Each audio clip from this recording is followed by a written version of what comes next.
고양시에 거대한 건물이 하나 있습니다.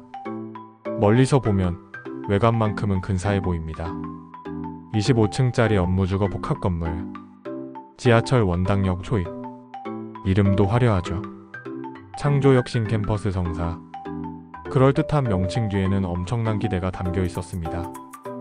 국가도시재생 뉴딜 시범사업 1호. 문재인 정부가 밀어붙인 상징적 프로젝트였습니다. 낡은 도심에 활력을 불어넣고 일자리와 인구를 모아 지역 균형 발전을 이루겠다는 비전이었죠. 하지만 지금 그 꿈은 빛이 바랜 채 회색 건물 속에 갇혀 있습니다. 주민들은 묻습니다. 저긴 왜 맨날 불이 꺼져 있냐? 사람이 있긴 한 거야? 유령 건물 아냐? 이런 말이 나오는 건 괜한 의심이 아닙니다. 직접 가본 사람은 더 놀랍니다. 1층부터 5층까지 대부분이 비어있고 운영 중인 식당은 단 하나. 7층 이상 업무시설은 10개 층이 넘지만 입주한 기관은 경기신용보증재단 하나뿐. 나머지는 전부 공실. 사실상 방치 상태입니다. 왜 이렇게까지 공실일까요? 사람들이 안 들어오는 데는 다 이유가 있습니다. 요즘 장사에서 남는 사람 거의 없습니다. 물가 오르고 금리 오르고 대출받기도 힘들고. 이런 상황에 누가 사무실 얻어서 뭘 해보겠다고 나서겠어요. 게다가 지금 분위기 자체가 부동산은 끝났다예요. 아파트도 안 팔리고 상가도 썰렁하고 다들 이제는 빠질 때다라는 생각이 깔려 있어요. 투기꾼들이 한탕하고 떠난 자리엔 아무도 들어오지 않습니다. 그 빈자리가 고스란히 남은 게 이 건물입니다. 그리고 솔직히 말해서 기대가 없어요. 창조니 혁신의 이름은 거창했지만 와서 뭐가 달라질 거란 기대가 없는 겁니다. 그냥 또 하나의 보여주기 행정 아니야? 하는 냉소가 먼저 나오죠. 결국 지금 이 건물은 돈도 없고 희망도 없고 신뢰도 없는 시장 위에 덩그러니 놓인 겁니다. 총 사업비 3천억 원. 국비와 11 시민세금이 투입된 이 건물은 준공 반년이 지나도록 텅 빈 상태로 남아 있습니다. 한마디로 계획은 있었지만 수요는 없었던 겁니다. 고양시 관계자는 말합니다. 상가 계약률은 38%, 업무시설은 50%입니다. 하지만 숫자만 채웠을 뿐 실사용은 거의 없다고 하죠. 이 말은 곧 도시기능 회복은커녕 운영조차 불투명하다는 뜻입니다. 왜 이렇게 된 걸까요? 이 사업의 원래 취지는 이랬습니다. 원당역 구도심의 일자리와 유동인구를 끌어와 지역을 다시 살리겠다는 재생의 의지. 하지만 정작 가장 중요한 임차인 유치는 사전에 이루어지지 않았습니다.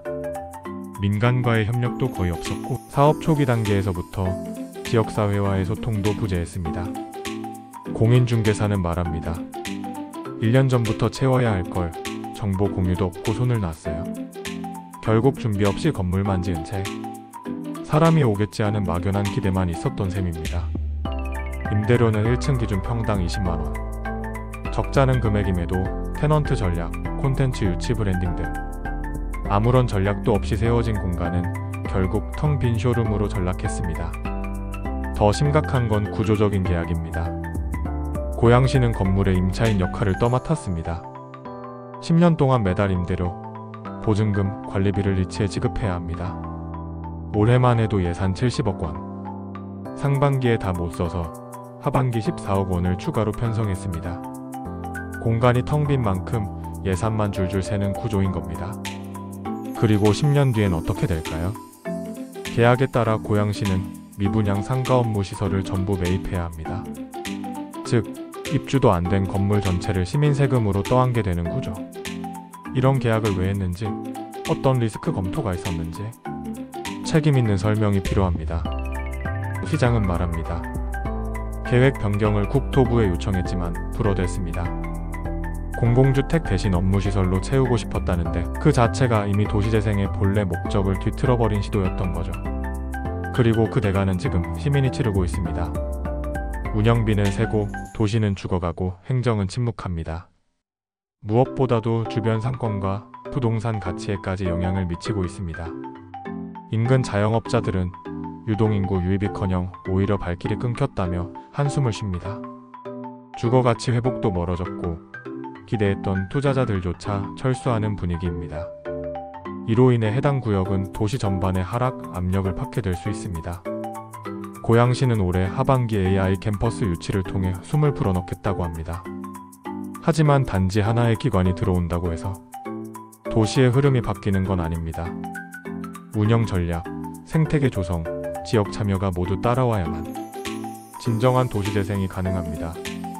더 안타까운 건 이 사례가 예외가 아니라는 점입니다. 천안, 용산, 구미, 전국 곳곳에서 유사한 도시재생 사업이 멈춰섰습니다. 심지어 삽조차 뜨지 못한 채 표류하는 곳도 적지 않습니다. 이제 우린 묻고 따져야 합니다. 무엇을 위한 개발인가? 누구를 위한 건축인가? 그리고 그 실패의 책임은 누구의 것인가? 그 질문을 멈추는 순간 또 다른 3천억 원짜리 유령 건물이 어딘가에서 조용히 자라고 있을지도 모릅니다. 오늘도 끝까지 시청해주셔서 감사합니다. 다음 영상에서는 더 알찬 내용으로 찾아뵙겠습니다. 도움이 되셨다면 구독과 좋아요 부탁드립니다. 감사합니다.